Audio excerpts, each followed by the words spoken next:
demonic goblin terrifies paranormal investigators into becoming ordained ministers. This is usually what happens when you have a spiritual experience, whether it's positive or negative.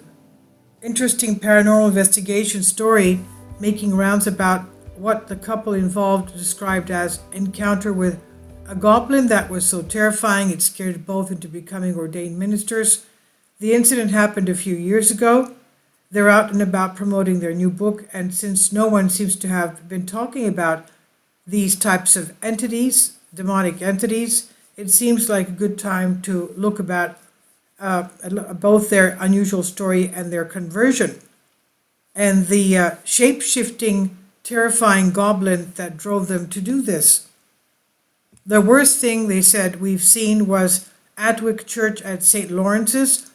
We had what we call a spirit box with us, which is like an electronic Ouija board, and Christine had a dictaphone, and we said, "Is anyone there? And we don't mean you any harm, please come forward."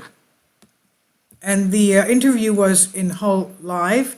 Vic Harbord and Christine Towand, paranormal investigators and the authors of Heaven Only Knows, Paranormal Investigations from Around Yorkshire in the UK, of course. The investigations they were describing took place at St. Lawrence's Church, Atwick, near the North Sea coast of Yorkshire, a quaint old church dating back to the 1500s. St. Lawrence does not seem to be the place for paranormal investigations, and they don't give a reason why they and their East Yorkshire Paranormal Research Group were there, but they were prepared for an encounter since they came armed with a spirit box to give any spirits there a voice and a recording device to preserve it. Now, while the church's graveyard, they called out that they meant no harm, and they heard something that was not a voice. Quote, "Then Christine said, 'Did you hear that growl?' I said, 'What growl?'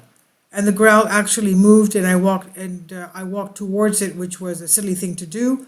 And the others heard two big loud bangs, and we did a bit of investigating into it. And there was a legend that it's supposed to be haunted by a goblin. This happened in the church courtyard, churchyard. I took a photograph, and there was a head in the window, what looks like a demon, to be honest." Now, before you ask, they did not provide the photograph. They also admitted there were 6 other investigators in the group investigating the church graveyard, and none of them heard any growling, only the 2 loud bangs, and that seemed unusual because there were more growls. Quote, "It was not long into the investigation that I actually heard that like a growl. The grass was quite long, but not extremely long, and I said, have I just heard a growl? And I'm thinking, well, I can't have heard a growl. And as Vic's talking away to the rest of the group, I'm still thinking, well, I've heard a growl, and then I heard it again. I heard it 3, then 4 times, and on the 4th time I just could not believe what I was hearing. I thought, well, this is ridiculous." And they did not record the growls. Now, when you hear the growl, it's a negative energy, it's inhuman, it's obviously not very nice. The inhuman definitely sounds scary. Now, the couple began investigating the history of St. Lawrence Church and Atwick. They found it had a history of being terrorized by an unusual being, what they call a hobgoblin, a demonic entity. Isn't William Shakespeare Puck from A Midsummer Night's Dream a hobgoblin?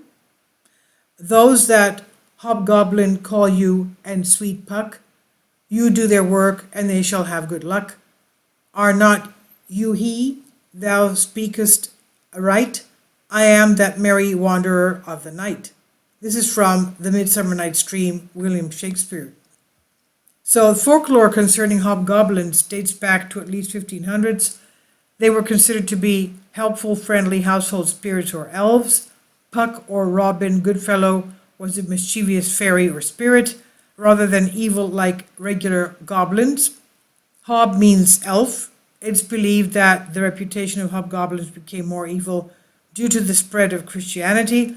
Some of the more famous folklore hobgoblins were evil. Blue Birches was a shapeshifter. Robin Roundcap was blamed for accidents in barns. And the hobgoblins, known as Dobby in Lancashire and Yorkshire, were said to be pranksters. Doing research for their book, Townsend learned that hobgoblins were believed to be able to shapeshift, which led her to believe that they may have encountered one in the graveyard, shape-shifting into a growling creature and then into a demon.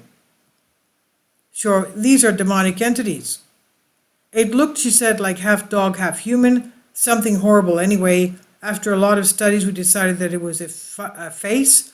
And when you study it, its face stood in the church because it's being behind the stained glass of the window. They decided that what they had seen in that stained glass window was the face of something inhuman like a demon, and combined the face of the demon peering menacingly at you, red, blue, and yellow paints depicting a religious scene with the menacing growls of something that should not sounded like a mean dog.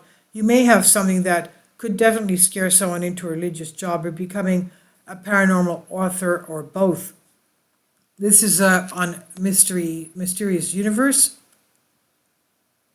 and I'll leave a link below for you for this, by Paul Seaburn.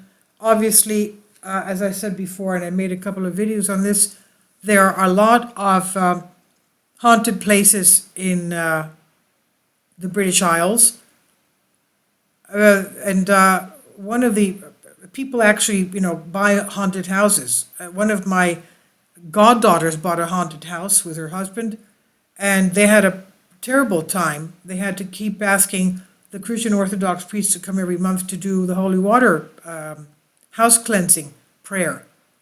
And they ended up selling the house, obviously. But I asked my father confessor, I said, why is this happening? Why is my goddaughter's house being haunted? He said, it's probably demonic entities. And I asked him, why are they there? Why could they be there? He says, somebody who used to live there probably practiced black magic. And tell her to be in the Christian mysteries and be sinless and not to worry. Another priest told me to tell her to move, and which they did. So that's probably what was happening around here as well. Please leave your comments, and thank you for your support.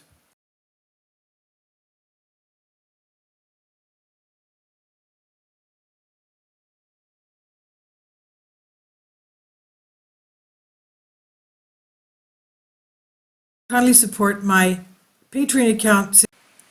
The daily posts are 5 videos daily, and they are totally different from what I have on my YouTube channel.